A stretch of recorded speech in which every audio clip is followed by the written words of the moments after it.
Assalamualaikum warahmatullahi wabarakatuh. Gimana kabarnya anak-anakku sekalian? Libur sudah usai, kita mulai menapak lagi untuk belajar. Nah, ini adalah pelajaran mata kuliah Bahasa Indonesia. Pada pertemuan pertama ini, Ibu akan menjelaskan mengenai mekanisme perkuliahan Bahasa Indonesia selama 1 semester ini, ya, yang tetap dilaksanakan secara keseluruhnya dengan sistem pembelajaran daring alias dalam jaringan. Nah, ini kebetulan tentang bahasa Indonesia nih ya. Jadi dalam istilah bahasa Inggris bisa kita bahasa Indonesiakan dengan berbagai cara. Misalnya satu, online. Ya, online itu merupakan bahasa Indonesia adalah dalam jaringan. Kemudian kita singkat daring. Kemudian email. Email itu kan mail ya nulisnya ya. Nah, itu kita baca email. Nah, bisa kita tulis email, bisa juga kita terjemahkan dalam bahasa Indonesia. Email itu kan itu elektronik, mail itu surat, jadi surat elektronik. Nah, kemudian itu juga bisa disingkat menjadi surel. Jadi Anda bisa pakai surel, bisa juga pakai email, ya, tidak perlu strip mail, nggak usah. Ya, itu bahasa Indonesia bisa seperti itu. Baiklah, Ibu akan menjelaskan bagaimana mekanisme pembelajaran bahasa Indonesia di dalam 1 semester ini. Oke, Ibu akan share dulu ya screen-nya. Baik, ini Ibu share dulu. Baik ya, share tuh bagi ya, bagi. Tapi nggak ada dicari di kata-kata bagi, nggak ada ya, nggak apa-apa, share aja dalam bahasa Inggris ya. Baik, bahasa Indonesia merupakan mata kuliah pengembangan kepribadian ya, yang membuat seseorang menjadi berkepribadian bangsa Indonesia, merupakan mata kuliah wajib di perguruan tinggi. Ya. Ini perkenalkan, nama Ibu Minto Rahayu, ya, lahir di Semarang 19 Juli 1958. Jadi usia Ibu sekarang udah 63, ya, 2 tahun lagi pensiun. Mudah-mudahan masih sehat. Jadi Ibu sekarang ini sudah lansia. Alamat Jalan Ketapang nomor 29 RT 4 RW 9 Pondok Cina Depok 16424. Jadi tetanggaan dengan kampus kita. Kemudian nomor HP ya 0856 1313 551 dan email. Nah, email tadi ya minto.rahayu@gmail.com. Ya. Silahkan dicatat jika perlu ya untuk komunikasi. Nah, tapi kita kan sudah bikin grup, jadi sudah ada nama Ibu di situ. Nama kalian juga sudah ada di HP Ibu ya. Baik, lanjutnya ya. Kita lanjut dulu. Nah, ini adalah buku buku bahasa Indonesia yang pernah Ibu cetak ya, Ibu diterbitkan oleh Grasindo, Gramedia. Tapi buku ini tidak seluruhnya masih menggunakan buku ini, hanya ada tambah-tambahan. Baik ya. Tapi Anda tidak perlu cari buku ini karena buku ini sudah tidak ada lagi, sudah tidak dicetak lagi. Nanti bukunya bahan ajarnya akan Ibu berikan dalam setiap minggu berjalan. Ya, nggak perlu repot-repot cari. Kemudian, ini narsis nih ya, udah dimin aja deh itu mah. Nah, ini dasar hukum dari mata kuliah ini adalah pertama Undang-Undang Nomor 20 Tahun 2003 tentang sistem pendidikan tinggi. Kemudian Undang-Undang Nomor 12 Tahun 2012 tentang perguruan tinggi. Kemendikbud Dikti Nomor 44 Tahun 2015 tentang Standar Nasional Pendidikan Tinggi. Ya, Dikti itu singkatan dari pendidikan tinggi. Kemudian berikutnya Surat Edaran Menristek Dikti Nomor 435 strip B strip SE strip 2016 tentang bahan ajar mata kuliah wajib umum. Kemudian SK ini yang terbaru, SK Dirjen Dikti Nomor 84 KPT 2020 tentang pedoman pelaksanaan mata kuliah wajib pada kurikulum perguruan tinggi. Ada pendidikan tinggi maksudnya. Ada 4 mata kuliah wajib, yaitu agama, Pancasila, kewarganegaraan, dan bahasa Indonesia. Ya. Nah, 4 mata kuliah ini karena merupakan mata kuliah kompetensi nasional, nilai tidak boleh D, ya minimal C. Gitu. Masa sih Anda sebagai seorang yang beragama nilainya C, mungkin harusnya lebih gitu kan? Baik, oh ya, setelah video ini kita akan buka Gmeet ya atau Zoom untuk tanya jawab secara langsung. Namun Anda bisa bertanya secara tertulis di forum yang ada di e-learning. Baik, lanjut ya. Nah, ini adalah materi bahasa Indonesia. Ini ada 12 bab ya. Bab 1 kedudukan bahasa Indonesia, kedua keberadaan dan fungsi bahasa Indonesia, berpikir sebagai landasan berbahasa, kebenaran sebagai dasar penelitian. Ini adalah pendukung ya, pendukung sifatnya. Kemudian ini yang 5 sampai 12 ini utama. Pertama pilihan kata dan definisi, kalimat efektif, paragraf, bahan penulisan, pustaka, referensi, penulisan karya ilmiah dan jurnal, penulisan proposal, tugas akhir, program kreativitas mahasiswa dan tugas akhir, sistematika penulisan laporan penelitian, PKM dan TA, serta presentasi lisan. Ya benarlah presentasi itu lisan ini supaya ya emang ini gaya bahasa hiperbol ya. Jadi presentasi itu ya lisan, tapi supaya lebih jelasnya presentasi lisan. Oke, berikutnya ini adalah pembelajaran ya. Pertama pembekalan dari dosen, kedua latihan soal per bab, ini dalam bentuk kuis yang ada di e-learning ya.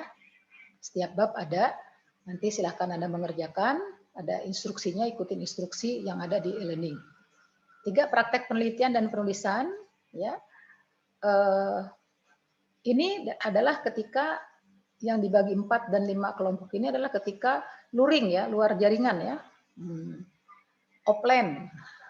Tapi kalau sekarang lagi online berarti satu mahasiswa satu judul ya. Karena tidak boleh kan berkumpul-kumpul kan, berarti sendiri-sendiri. Ini luarannya berupa laporan penelitian dan bahan presentasi. Hasil penelitian dipresentasikan.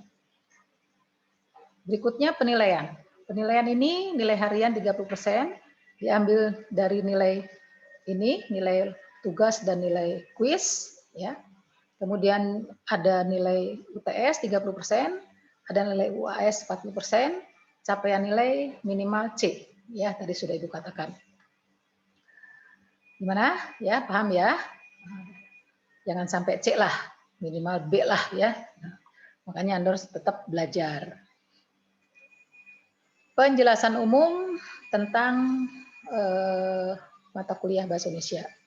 RPS atau Rencana Pembelajaran Semester merupakan acara pengajaran dalam satu semester.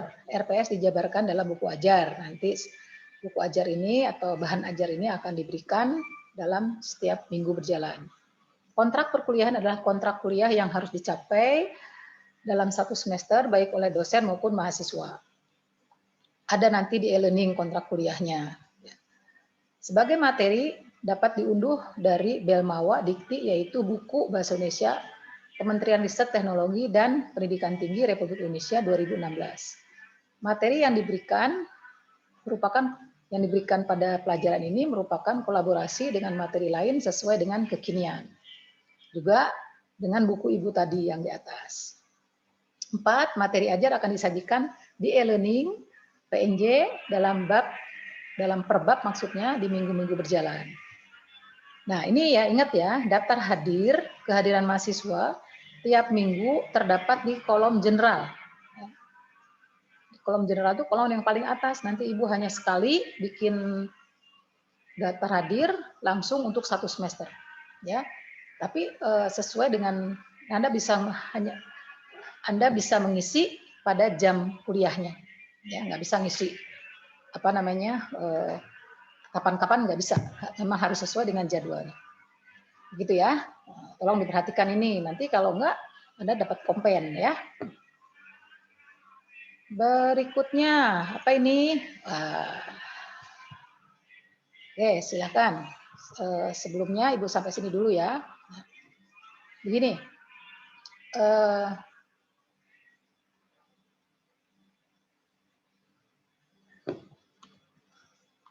ya. Nah, sekarang bahasa Indonesia sebagai bahasa persatuan. Dari mana bahasa Indonesia itu menjadi bahasa persatuan bahasa Indonesia? Ya, nih. Ketika Sumpah Pemuda ya yang dicetuskan di Jakarta pada tanggal 28 Oktober 1948, ini bunyinya begini. Kami pemuda-pemudi bersumpah mengaku dan hanya mengenal satu tanah air Indonesia, satu bangsa-bangsa Indonesia, satu bahasa Indonesia. Nah, ya kan? Jadilah bahasa Indonesia ini menjadi bahasa nasional, ya. Padahal bahasa di Indonesia itu banyak sekali. Ya, bahasa daerah tuh masih sampai ratusan. Nah, bahkan kemarin tanggal berapa ya? Tanggal Februari tanggal 21 merupakan Hari Bahasa Ibu Sedunia. Kenapa? Karena ada indikasi bahasa ibu itu akan hilang. Nah, agar tidak hilang, maka dibuatlah peringatan Hari Ibu Internasional. Ya, internasional.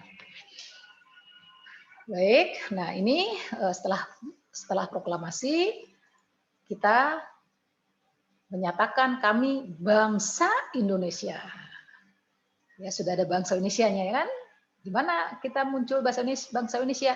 Di Sumpah Pemuda. Dengan ini menyatakan kemerdekaan Indonesia. Hal-hal yang mengenai perpindahan kekuasaan dan lain-lain diselenggarakan dengan cara saksama dan dalam tempo yang sesingkat-singkatnya. 17 Agustus 1945 atas nama bangsa Indonesia Soekarno-Hatta. Gimana?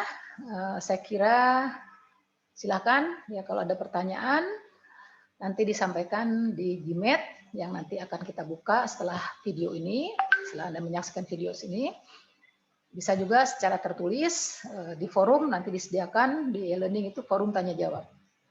Baik ya. Ini gunakan bahasa Indonesia dengan baik dan benar. Kata dengan ini penting di sini. Ya. Kenapa kok bukan yang? Misalnya gunakan bahasa Indonesia yang baik dan benar. Kalau bahasa Indonesia yang baik dan benar berarti ada bahasa Indonesia yang tidak baik dan tidak benar. Nah, tapi kalau gunakan bahasa Indonesia dengan baik dan benar itu merujuk kepada orangnya. Merujuk kepada orangnya, sikap penuturnya dengan baik dan benar. Karena dengan itu merupakan keterangan kata kerja. Misalnya berjalan dengan cepat, ya. Belajar dengan tekun. Kalau yang itu kata kerja, kata benda. Misalnya mahasiswa yang rajin, ya. Mahasiswi yang cantik, misalnya begitu kan. Nah, jadi di sini bukan bendanya yang diutamakan, tapi orangnya. Ya itu ya pengertiannya kata dengan ini ya. Jadi ada maknanya yang cukup dalam. Baiklah anak-anakku sekalian, Ibu akan stop share ya. Ya, kita sudahi dulu untuk pertama ini dan pada minggu pertama ini lanjut dengan materi bab pertama. Ya, silakan disimak videonya. Setelah kita simak, nanti kita buka Gmeet untuk tanya jawab. Baik, saya kira pada kesempatan ini Ibu selesaikan di sini dulu. Nanti kita jumpa lagi pada video yang berikutnya. Baik, sekian. Assalamualaikum warahmatullahi wabarakatuh.